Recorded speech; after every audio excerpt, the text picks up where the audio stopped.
Ba dân điều số khiếm ba chung theo xã thôn chia dụ chun chun chít đam phía tích cùi luôn nơiក្នុងភូមិស្រែឃុំរៀបរយស្រុករវៀងខេត្តព្រះវិហារតាជាច្រើនដែលធ្វើខ្ញុំបោះបង់ការសិក្សាទាំងវ័យក្មេងទី1ជីវភាពខ្វះខាតហើយម្ដាយខ្ញុំគាត់តែឈឺជាប្រចាំខ្វះលុយដើម្បីព្យាបាលគាត់ទី2សាលារៀននៅឆ្ងាយខ្វះមធ្យោបាយធ្វើដំណើរទី3គឺដោយសារតែឪពុកម្ដាយខ្ញុំចាស់អត់មានអ្នកធ្វើការងារស្រែចម្ការទើបខ្ញុំសម្រេចចិត្តឈប់រៀនបន្តខ្ញុំជាម្ដាយរបស់ថេវសុធនដែលថេវសុធនបានបោះបង់ការសិក្សាក៏ដោយសារតែខ្វះខាតគ្មានលុយគ្មានកាក់នឹងឲ្យកូនទៅបន្តការសិក្សាបានជាថេវសុធនបោះបង់ការសិក្សាតាំងពីវ័យក្មេងខ្ញុំស្ដាយណាស់ចង់ឲ្យកូនរៀនណាស់ចង់ឲ្យរៀនបានខ្ពង់ខ្ពស់តែខ្ញុំគ្មានសមត្ថភាពនឹងជួយកូនធ្វើដំណើរទៅរៀនឲ្យបានខ្ពង់ខ្ពស់ខ្ញុំពិតជាសោកស្ដាយណាស់ដែលបោះបង់ការសិក្សាបានរៀនខ្ពង់ខ្ពស់ដូចគេជាចុងក្រោយខ្ញុំសូមលើកទឹកចិត្តដល់យុវជនជំនាន់ក្រោយ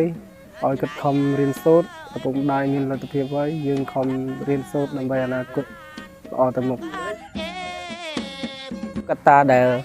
ធ្វើឲ្យសិស្សមានការបោះបង់ការសិក្សានោះមាន4ធំទី1ពាក់ព័ន្ធនឹងខ្លួនគាត់ផ្ទាល់ទី2ពាក់ព័ន្ធនឹងគ្រួសារទី3ទៅនឹងសង្គមហើយនឹងទី4ពាក់ព័ន្ធនឹងសាលារៀន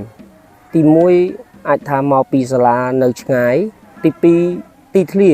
ក៏ដូចជាហេដ្ឋារចនាសម្ព័ន្ធសាលាមិនមានការតាក់ទាញទី3ពាក់ព័ន្ធនឹងកម្មវិធីសិក្សានៅសាលាមានភាពមិនប្រក្រតីអាចថាមកពីបញ្ហាខ្វះគ្រូបង្រៀនសាលាព្យាយាមធ្វើការសំណូមពរទៅថ្នាក់ដឹកនាំក៏ដូចជាអ្នកពាក់ព័ន្ធតាក់ទងនឹងផ្ទះសំណាក់សម្រាប់សិស្សដែលនៅឆ្ងាយសាលាយកចិត្តទុកដាក់ព្យាយាមរៀបចំបន្ទប់ទឹកអនាម័យបានត្រឹមត្រូវពាក់ព័ន្ធនឹងបន្ទប់ទឹកសិស្សប្រុសសិស្សស្រីមួយវិញទៀតលោកគ្រូអ្នកគ្រូដែលគាត់នៅឆ្ងាយសំណូមពរធ្វើយ៉ាងណាឲ្យគាត់មកបំពេញការងារតាមកាលវិភាគឯកជនរបស់គាត់ឲ្យបានត្រឹមត្រូវនៅឆ្នាំសិក្សាថ្មីនេះឃើញថាសិស្សកើនច្រើនជាងឆ្នាំមុនប៉ុន្តែកាលពីឆ្នាំសិក្សាចាស់ចុងឆ្នាំសិក្សាចាស់គឺអត្រាសិស្សបោះបង់មានចំនួនគួរឲ្យកត់សម្គាល់ដែរដូច្នេះសូមលើកទឹកចិត្តនិងសំណូមពរដល់ពុកម្ដាយសិស្សក៏ដូចជាអាជ្ញាធរពាក់ព័ន្ធជួយយកចិត្តទុកដាក់បាទធ្វើយ៉ាងណាជួយសម្របសម្រួលដល់សិស្សធ្វើយ៉ាងណាឲ្យគាត់បានមករៀនទៀងទាត់ហើយក៏ដូចជាសំណូមពរទៅលោកគ្រូអ្នកគ្រូទាំងអស់សូមធ្វើយ៉ាងណារៀបចំកម្មវិធីបង្រៀនភាសាផ្សេងៗជូនដល់សិស្សយើងឲ្យបានគ្រប់គ្នាជាចំណេះដឹងសម្រាប់មុខវិជ្ជារបស់លោកគ្រូអ្នកគ្រូរៀនខ្លួនបាទសូមអរគុណខ្ញុំឈ្មោះដែនម៉ៃខ្ញុំរៀននៅសាលាអនុវិទ្យាល័យរៀបរយរៀនថ្នាក់ទី 8A បានជានាងខ្ញុំមិនបោះបង់ការសិក្សាព្រោះការសិក្សាមានសារៈសំខាន់សម្រាប់ខ្ញុំទៅថ្ងៃអនាគតគោលបំណងរបស់នាងខ្ញុំទៅថ្ងៃអនាគតចង់ក្លាយជាអ្នកគ្រូបង្រៀនហើយមកបង្រៀននៅក្នុងសាលាអនុវិទ្យាល័យរៀបរយហើយជាចុងក្រោយខ្ញុំសូមសំណូមពរទៅដល់យុវជនចំនួនក្រោយឲ្យខិតខំសិក្សារៀនសូត្រកុំឲ្យបោះបង់ការសិក្សាទាំងវ័យក្មេងខ្ញុំបាទឈ្មោះអ៊ុចសនជាជនជាតិដើមភាគតិចគួយរស់នៅភូមិស្រែឃុំរៀបរយស្រុករវៀងខេត្តព្រះវិហារសប្តាហ៍ថ្ងៃជាជំនួយការរដ្ឋបាលឃុំរៀបរយក្នុងនាមខ្ញុំជាអាជ្ញាធរមួយរូបដែរនៅក្នុងឃុំរៀបរយនេះហើយការកន្លងមកគឺខ្ញុំបានចូលរួមប្រជុំផ្សព្វផ្សាយជាមួយលោកគ្រូអ្នកគ្រូក៏ដូចជាមានអាជ្ញាធរប៉ុស្តិ៍រដ្ឋបាលរៀបរយ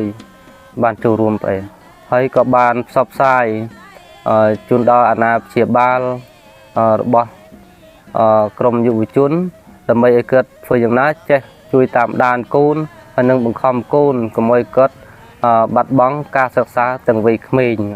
ជាចុងក្រោយសូមអរគុណដល់សមាគមយុវជនជនជាតិដើមភាគតិចកម្ពុជាហើយផ្ដល់ឱកាសដល់យុវជន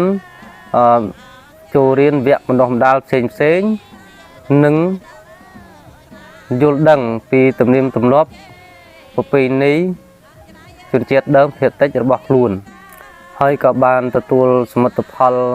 មួយចំនួនដូចជាក្រុមសម្ប្រាកទី2ដូចជាជួយជួសជុលសាលាឆទានទី3បានបង្កើតជាក្រុមរបាំហើយសូមសនុំពរដល់សមាគមយុវជនជនជាតិដើមភាគតិចកម្ពុជានៅតែបន្តកម្រងដល់សហគមន៍របស់យើងខ្ញុំជាបន្តទៀតបាទសូមអរគុណ